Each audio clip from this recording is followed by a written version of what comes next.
Hello and welcome to this new blog post where I want to talk a bit about process mining and project forecasting. So what's the background? Well, just imagine you work on different Dynamics 365 project operation projects, and you want to identify bottlenecks or processes that are in general kind of slow. And at the same time you want to kind of forecast or predict what is going to happen, whether a project might run slow, whether it might be a bit faster, based on certain characteristica of the project. For example, the project manager, the complexity, and so on. In order to take preventive actions.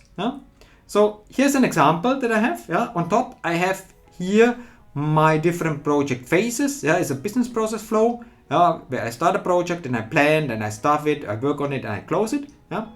And here at the bottom I have some of the characteristica where I classify it, I add an area and a project manager that I want to use for analyzing the project. And of course you can choose additional criteria for that. And for your information, because that will be important for the next steps, is for this business process flow, we have a separate table in Dataverse. So these elements and changes that you make here, they are automatically tracked here in a separate table, which sounds perfect because that's what we need for process mining.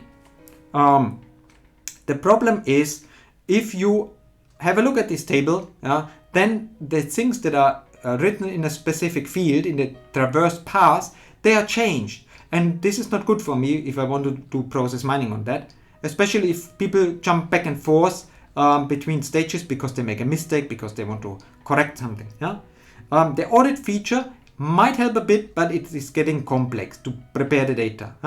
And additional information such as the project manager, complexity, and so on, they are not in this table.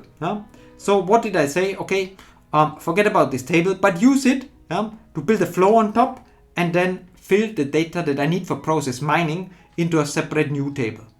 That's what I did. So here's my flow. So whenever something is changed on the project, if somebody creates a project, if some stages are changed, it's written into this table that is related to my business process flow, and then I grab some additional information and write it in this table that is prepared for process mining. And well, with this you can then get such kind of result and do your analysis based on the data that you prepared. And that's something I want to show you quickly before we jump into the second part. Okay, I'm here in project operations, and what I want to show you is a new project that I created. It's here in the new phase. It has here some classifiers that I will use. And now what I want to do is I want to change the stage. So I say the project is created and I want to start planning.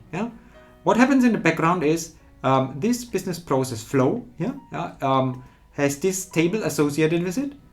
And if I refresh the data, you will see that this path is now extended. You see here is a comma, this is the next ID. And based on this ID, I can basically follow up what happened in the project. The problem is if somebody goes back and says, hey, I made a mistake, I forget something, I have to revert back. Then this traverse path column or field, it loses the information. You do not know that it was already in the next stage and that it was going back. And that's why I created here this flow that I showed you in the PowerPoint.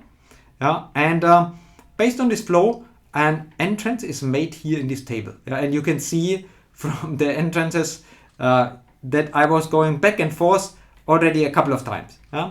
But the information that is here, that's what I need for process mining. Because I have here the customer, the complexity, the project name, which is my case, and the timestamp. So I know exactly what is going on.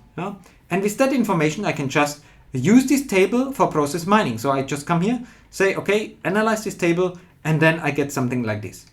Don't wonder about this path that sometimes the planning is the first stage. That's just because I manipulated some data at the beginning, I deleted some records and so on.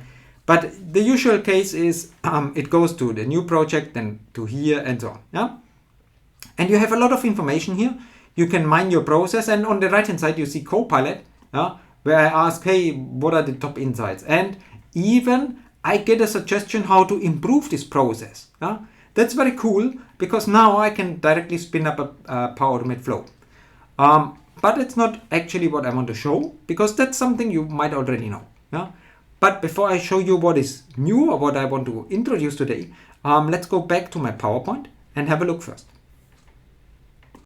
Okay, so after this first demo, well, what is new? Well, basically nothing. What I showed you in the beginning is basically what I showed you already before in previous posts or what you can find in the Microsoft documentation. Now, let's switch things a bit and have a different look at the topic. Yeah? And what I want to show you next is basically the possibility to export results. If you have not seen this, this is available in the Power Automate Process Mining app. Here at the bottom, you can export cases or events. Yeah? And the interesting thing is you can even export custom fields that you have. Yeah? And that's what I want to use because once I export the data, I can do some calculations in a CSV file that is automatically generated. I can then upload it into a database table and then run the AI builder on top of that in order to automate something, to forecast something. Yeah? And how this works, this is something I want to show you next. So let's switch back to my demo environment and have a look. Okay, so let's start again here in Power Automate in the process mining area. And instead of opening things here, you have the possibility to open the process mining app that you can install on your computer. And what I want to show you is this one here. Yeah? So here you can export the events. So in my case, the events would be the planning phase, the stuffing phase, the working space, and so on. And you can also export cases. Cases would be project A, project B, project C. And what you have here at the bottom, these are the custom fields. So you can export them if you just tick them and then click export.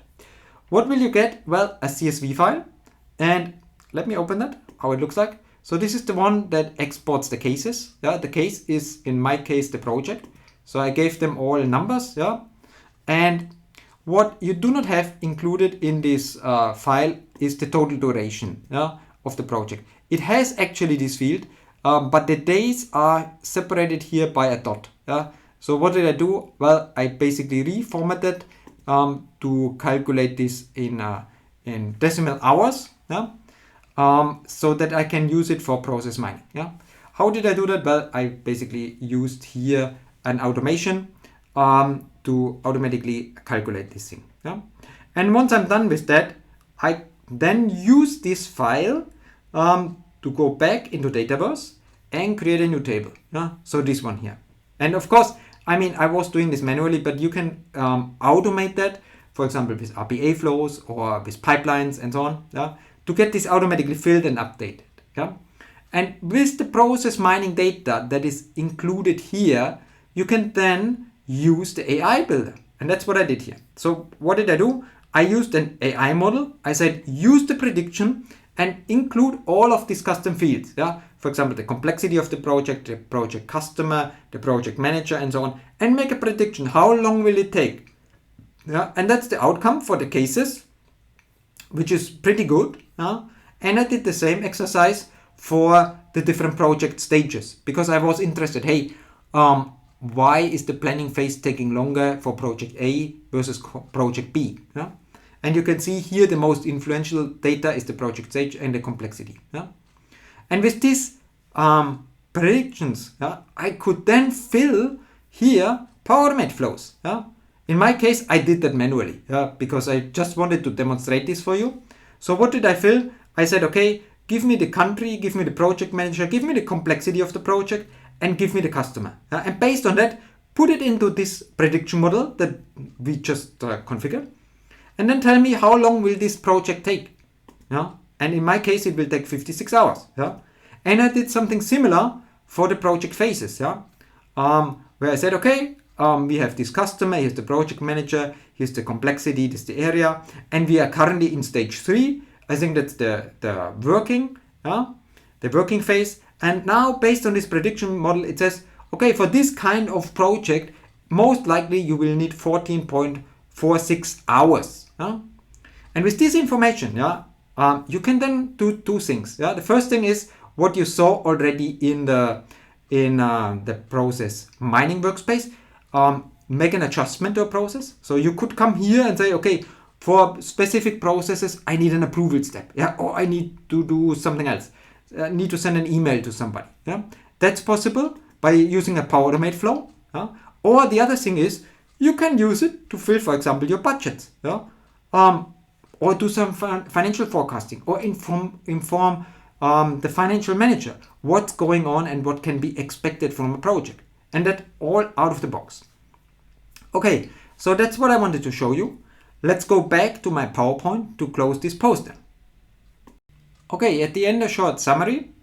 So what I showed you today is how to export the process mining results and use them for making predictions or forecasts. Yeah? And of course, what I did was basically manual, but you can fully automate this with Power Platform RPA flows. Yeah? Examples. Yeah? What kind of questions can you answer with that, what I showed you? Well, basically, if you have a project that is running, a complex project that is running in the UK for customer CCC, and the project manager is PPP, how long will this project take? Yeah? Or another example, if you're in the planning phase, yeah, for a complex project in Austria, for a specific customer with a specific project manager, how long will this planning phase take you? Yeah? And this can then be used for budgeting, for financial forecasting, for changes of the business process, to avoid that it takes as long as it took in the past. Okay, and with all that information, we can basically close the complete loop, what I show you here, with our Power Platform, starting from the definition of a measurement, analysis, improvement and control. Okay, so that's all what I want to share with you. I hope it gave you some inspiration what you can do with the Power Platform and how you can leverage process mining. As usual, if you have comments or questions, send me an email or leave a comment on my blog or on my YouTube channel. So thanks again, and then till next time.